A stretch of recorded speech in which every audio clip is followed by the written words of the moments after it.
Okay, so if you know a passport bro or you know someone who is one, then this video is for you because it can actually save you thousands of dollars in taxes if you do it right. Hi, my name is Cameron and I run BizBud. We help small business owners, digital nomads, content creators all over the world save money on taxes and win at the tax game. So in this video, we're going to talk about how being a passport bro or finding a significant other who is a foreigner, a non-US citizen, can actually be to your advantage and save you thousands of dollars in taxes.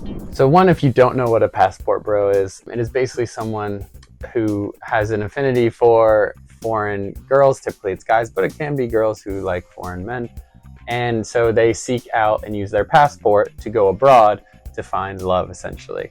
And it gets a negative connotation on the internet. You know, they're like, why don't you just stay in the US? You know, find someone there, blah, blah, blah. You have your thoughts either way on that. But in this video, we're going to talk about the tax implications on if you are actually successful and you find someone to marry you, and now you guys are in love, and now you're having a wedding somewhere, and everything is going great on the love side. Now let's get that down on the tax side. So basically, the typical countries that people go to find a wife as a passport bro, the typical famous ones are most places, South America, Colombia, Brazil, let's say Mexico, you name it, basically South Central America. And then you've got Southeast Asia, Bali, Thailand, Vietnam, etc. But the good news is there's actually a rule. So if you are successful and you find, depending on the country, a foreign wife, then you can actually save thousands of dollars in taxes. And let me tell you how. So foreigners can set up investment accounts in the US and they don't owe capital gains taxes. So what that means is if you have a wife, let's say I go to Colombia and I find a wife and now we're married and we live, this is an important part, you live outside of the US because you don't want to trigger her becoming a green card holder and a resident and all that. So there's some things you have to weigh here. And you have her and create an investment account in the US and you have her put her money into the investment account. So let's say you're going to Charles Schwab or TD Ameritrade or any of the normal investment platforms. You could even do Robinhood if they'll let her have an account. And you just have her start investing in US stocks, whatever. If she sells those stocks, so let's say she puts in $10,000 and let's say she puts $10,000 in Apple. And after a year, she's really good at day trading, or Apple goes to the moon. And now her $10,000 is worth $100,000. If she sells that, whether she sells that within a year, whether she sells that over a year, she won't pay any capital gains tax on that. So that is very powerful and can save you thousands of dollars. So we have seen and worked with clients who, this is their actual real life scenario, is that one spouse, whether the husband or wife, and you don't technically have to be married to do this strategy. You would just really need to trust your partner or girlfriend or boyfriend or whatever. But let's say in this example, you're married.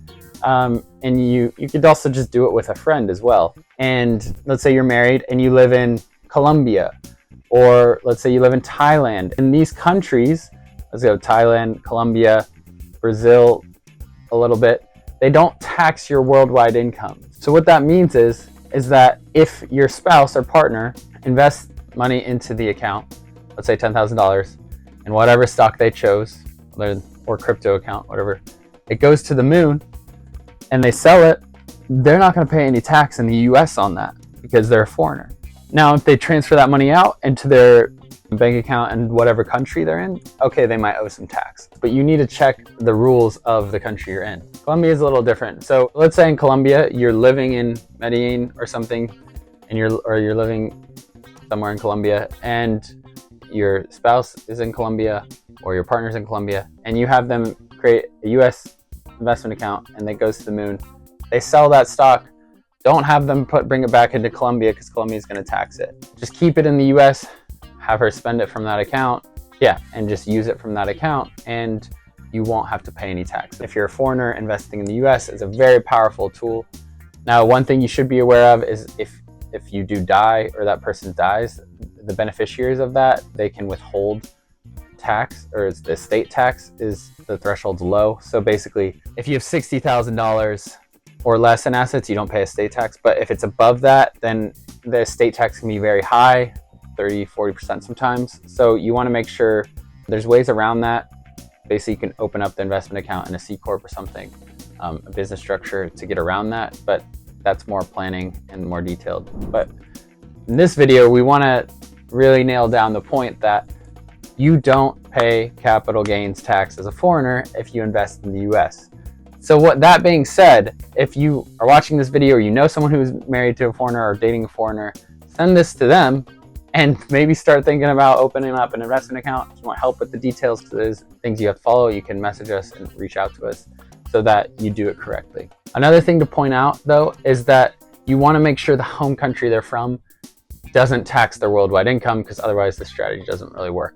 So like I've got a friend who's married to a Swedish girl, and you can't do this with this because in Sweden they tax your worldwide income. Same with Iceland. A lot of European countries, many European countries tax your worldwide income. So you want to, if you can't leave the country, you can't work online, then you want to try and change your tax residency. But if you don't care about all that, then yeah, just don't do the strategy because you're still paying tax in the home country. But it is powerful for those who can, and I'm honestly jealous because yeah, I mean, I love my friends, but I don't know if I trust some of the foreigners' friends that much, just giving them money to invest for me. Maybe I should. But yeah, so if you're out there, if you're single and you're thinking, hey, you know, let's also get some tax breaks here, then this is something to, another reason for you passport bros, you get a lot of stick, a lot of hate, but show them this video and be like, hey, I've got money on my mind when I'm doing this. It's not all fun and games. So, and lastly, make sure if you do get married and you marry them, if you want to come back to the US, you want to live in the US, okay, that's great. This strategy is not going to work. It's for those people who, if you're moving abroad and you're going to move abroad, because as soon as they become a green card holder or a resident of the US, then they're no longer a foreigner, they're paying tax in the US, then this whole strategy crumbles down and falls. So you want to make sure that if, let's say a common scenario is we have a client who is living in Uruguay, and he is married to a Argentinian and they live in Uruguay. Uruguay doesn't have any tax, it doesn't tax worldwide income. So what we're having him do actually is open up an investment account in his wife's name, and now they can invest through that account in the US, and they're not going to pay any capital gains taxes. Now they do want to move back to the US in a few years, but what you can do is you just have that stocks grow, and in a few years they're going to be worth more. And let's say the year before you move to the US, you just want to sell those stocks. You can put it in another account, and the partner who's a US citizen, transfer it to that account. And then when you do go to the US, you don't have any capital gains because you've already sold them. And when you were a foreigner, you already realized those gains. So it can get tricky, but the bottom line is that you don't have to pay capital gains if you're a foreigner. If you find love to a foreigner, send them this video. You guys should talk about it, discuss it. And if you want to know more and you want help with any of this, please reach out to us. We are happy to help. And good luck out there to all you passport bros. I wish you the best. See you in the next video.